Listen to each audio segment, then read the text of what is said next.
कायरा साहब, ये जो इतनी सिंपल बात लग रही है मियाँ साहब का आना और सब कुछ, क्या ये कोई अरेंजमेंट्स नहीं है? फिर ये मोहम्मद अली दुरानी साहब का अचानक एक्टिव होना, दुरानी साहब पे हमेशा पे लेबल लगते हैं कि जी ये पावर्स दैट बी के साथ इनके लिंकेजेस होते हैं। पहले तो क्या दुरानी साहब आपके ख्याल में खुद ही एक्टिव हुए हैं? और दूसरा जो मियाँ साहब की ये बात कर रहे हैं ज़ुबैर साहब, क्या वाकई ये इंट्रोस्पेक्शन से उनका बयानिया चेंज हो गया कि उनको लोगों ने बताया कि नहीं नहीं नहीं ये छोड़ दें, ये इस वक्त अकाउंटेबिलिटी की बात ना करें, इकोनॉमी की बात करें? क्या मियाँ साहब वाकई इसी बात पे बयानिया बदल गया, कुछ और वजह थी? मलिक साहब, पहली बात तो यह है कि जो दुरानी साहब ने बात कही है, क्योंकि आप अपने प्रोग्राम में उनको ले रहे हैं, तो ज्यादा मौजू यह है कि आप उन्हीं से पूछे वो किसके नुमाइंदे हैं। हमारी तरफ से तो नुमाइंदगी उनको नहीं दी गई, ना ही हमारे साथ उनकी कोई एंगेजमेंट हुई है। बाकी वो काबिल एहतराम है, आप उनसे पूछ लीजिए। रही बात मियाँ साहब की, तो जुबैर साहब ज्यादा अप्रोप्रिएट पर्सन है। मैं अगर बात करूंगा तो वो तल्ख होगी, लेकिन एक बात बड़ी वाज़ेह है, जो मियाँ साहब का ये बयानिया बात बताया जा रहा है कि मैं अपना कुछ अपने मामला अल्लाह पे छोड़ता हूँ, ये कुछ साल पहले की बातें हैं। और अब मौजूदा जो उन्होंने कहा था वो यकीनन इसी तनाजुर में था कि पाकिस्तान के जो मसाइल हैं ये बेसिकली हमारे निज़ाम की खराबी की वजह से पैदा हुए हैं। हमारे यहाँ जो हॉच पॉच सा पॉलिटिकल स्ट्रक्चर चलता है, गवर्नेंस सही नहीं है, गवर्नेंस सही नहीं है और किसी एक तरफ चलना चाहिए। हमें आइन के तहत चलना है तो फिर आइन के तहत चलें। ये जो साफ छुपते भी नहीं सामने आते भी नहीं वाली हालत जो है, इससे बाहर निकलना होगा। हम बहुत तजर्बे कर बैठे, तो मियाँ साहब की ये बात उस तनाजर में तो लगती है कैसे, वो तो यही बताएंगे, मैं उनका तर्जमान नहीं हूँ। लेकिन ये भी बात दुरुस्त है मालिक कि हमारे मुल्क में इसका एक तसलसल से रोल रहा है पाकिस्तानी सियासत। वो सामने तौर पे भी रहा है, वो पसे पर्दा भी रहा है। ये हाइब्रिड रोज आप भी कहते हैं, बाकी लोग भी कहते हैं, व्हाट इज दिस हाइब्रिड? कोई शक वाली बात है? तो अब भी गुजारिश ये है कि मियाँ साहब ने जो बात कही है, यकीनन दोस्त अब आप जमात बैठ के इस बात पे एग्री कराती है कि जनाब हमें इन लड़ाइयों से हासिल कुछ नहीं होगा। माजी में भी इस लड़ाइयाँ जो थी वो तलखी का बायस बनी। आपसे इसको भी या तो ये है ना कि आपने क्या लड़के निकालना है, क्या लड़के आप को इस अमल से बाहर कर सकते हैं, या आपने हिकमत अमली से ग्रेजुअली उनको स्पेस उनसे श्रिंक कराते जाना है और तब जाके निकाल सकेंगे। मेरा ख्याल है हमें वो रास्ते तलाश करने चाहिए। मियाँ साहब ने जो बात कही थी, ये जनरल मुशर्रफ की सूरत में हम पहले आजमा चुके हैं। मियाँ साहब ने बड़ी जरूरत से वो काम किया, यकीनन काबिल तारीफ बात है, लेकिन उसका हासिल पाकिस्तान की जमहूरियत को, निज़ाम को, मुल्क को, उनकी जमात को क्या हुआ? क्या उसका फायदा हुआ? लेकिन कायरा साहब मुझे एक बात बताइए, हमने देखा ये है, आपको याद है फेमस स्टेटमेंट जरदारी साहब की, वो भी मैं आपको सुनाना चाहता हूँ। और फिर उसके बाद स्टेटमेंट दे के एक माहौल गर्म करके खुद जरदारी साहब दुबई चले गए, यहाँ पे एक पूरा एक टेम्परेचर बन गया। बाद में फिर खुद ही चीज़ें ठीक करके वापस आ गए। अब जनाब 3 साल रहना है, ये करना है, ईंट से ईंट बुझा देंगे, फिर खुद दुबई चले गए, फिर आके दोबारा सारे हंकी डोरी हो गए। लेकिन लोग उसी मोमेंट में फंस जाते हैं।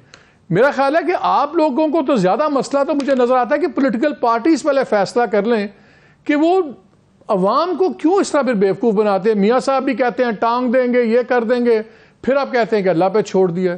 आप लोग भी 3 साल ईंट से ईंट बुझा देंगे, फिर आके आराम से बैठ के अपनी गवर्नमेंट्स बचा के सर ठीक है।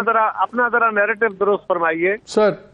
जिस बयान का आप जिक्र फरमा रहे हैं, आपने अभी चलवाया है, जरदारी साहब ने कहा हमें तंग मत करें वरना हम ये कर देंगे। बंदा तंग आया होता है, गुस्से में होता है, हम भी इंसान है ना, गुस्से में कभी जज्बाती बात कह सकते हैं, गुस्से में कोई तल्ख बात कह जाती है। लेकिन आप अवाम का मिजाज तो एंटायर इंस्टीट्यूशन बना देते हैं ना, तो उसको भी तो कौन ठंडा करेगा? अवाम के अंदर इंस्टीट्यूशन की अपनी एक रिस्पेक्ट थी और है। हमारे कहने पे हमारे खिलाफ तो 1970 से या 1970 से बहुत कुछ होता रहा, हम बातें भी करते रहे, इस मुल्क के कॉन्फ्रेंस भी करते रहे, सारी जमातों ने की, मीडिया ने भी की। तो वो बातें जो हैं वो बेसिकली उनके सियासी किरदार के बारे में है, अपने इदारे के बारे में नहीं है। कोई बंदा अपने इदारे को किसी तरह भी ना कमजोर करना चाहता है, ना उन इदारों के ऊपर कोई धब्बा लगाना चाहता है, उनके सियासी रोल को खत्म करके आइन के तहत उनके रोल की डेफिनेशन में लाना चाहता है। ये सबकी ख्वाहिश थी भी और है भी, यही एक वे फॉरवर्ड भी है। आपको भी शायद यही अच्छा लगता होगा। नहीं, हम तो ये चाहते हैं कि जी हर कोई अपनी अपनी डोमेन में बिल्कुल रहे, लेकिन पॉलिटिशियंस सर्कल के बाहर जब सूट करता है इधर हो जाते हैं, फिर वापस आ जाते हैं, उससे लोगों का एतबार खत्म होता जा रहा है सियासत के ऊपर से। बात यह है कि ताकतवर से आप लड़ नहीं रहे होते। सियासत लड़ाई नहीं है, सियासत बंदूक से नहीं लड़ी जानी, सियासत या आपकी तरह बातों से भी नहीं, आपने हिकमत अमली से लड़नी है। हाँ, यकीनन हमारी हिकमत अमली में भी खामियां होती हैं, हम भी इंसान हैं, हम भी गलतियां हो भी जाती हैं और गलतियां करते भी हैं, इसमें कोई शक नहीं है, लेकिन और मफाद भी उठाते हैं, ये भी बात दुरुस्त है, लेकिन इंसान ही है ना।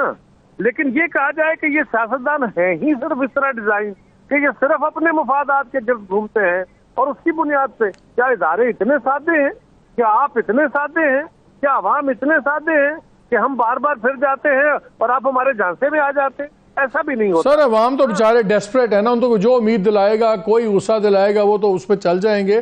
जुबैर साहब, आप भी दिलाते हैं, मैं भी दिलाता हूँ, अवाम को भी ये देखना होगा कि लेकिन सर मुझे एक बात बताएं, मुझे कायर साहब एक बात बताएं, I totally agree with you जहाँ प्रिंसिपल ऑफ थिंग्स की बात है, लेकिन मुझे समझ ये नहीं आती कि जिन लोगों को फिर आप बुरा करते हैं उन्हीं लोगों को आप लोग फिर नौकरियों में एक्सटेंशन भी करते हैं, कानून भी बदलते हैं, वो फिर कैसे जस्टिफाई होता है? फिर अवाम कहती है यार मालिक यार ताकत है। देखो, मुझे ये सवाल आप मुझसे कर रहे हो, इसका जवाब आप मुझसे ज्यादा बेहतर जानते हो ना कि क्यों होता है। उसकी वजह सिर्फ ये नहीं होती कि मुझे इक़्तिदार में आना होता है, उसकी वजह ये भी होती है कि बाज़ औक़ात आपके रास्ते मसदूद होते जा रहे होते हैं, इलीगली अनकॉन्स्टिट्यूशनली हो रहे होते हैं, और आपने अपनी स्पेस रखनी है, और वो स्पेस अपनी नहीं रखनी। अगर उस ट्रैक पे चलते हुए मुल्क आगे बढ़ता जाता है तो अल्टीमेटली आप बड़े। लेकिन मुझे अब एक बात बताएं, मुझे कह रहा साहब, फिर गो बैक टू जुबैर, एक क्विक क्वेश्चन। जब ये बातें जब लोग देखते हैं कि अगर डॉलर है, डॉलर को जब सही सख्त आयरन हैंड से डील किया तो डॉलर जनाब सडनली 20 रुपये नीचे भी आ गया। फिर इसी मुल्क में जहां बिजली के इतने मसले थे, जब इंस्टीट्यूशनल इन्वॉल्वमेंट होती है तो आपके 10 बिलियन के चोर भी पकड़े जाते हैं और रोजाना रगड़े भी लगते हैं। अब मुझे बताएं, लोग फिर क्या समझेंगे कि कौन सा सिस्टम बेहतर है?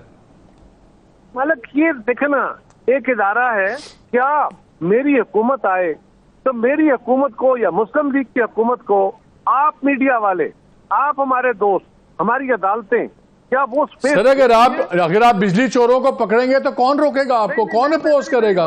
अगर आप डॉलर के ये मनी चेंजर्स को पकड़ेंगे तो कौन रोकेगा? आप ये ना करें ना बात, सही कदम पे तो कोई नहीं रोकता। मैं बताता हूँ बात यह है कि मनी चेंजर्स को पकड़ना, तो अर्ज यह है कि हम सबको पॉसिबिलिटीज तलाश करनी होती है। सियासत आर्ट ऑफ पॉसिबिलिटीज है यार।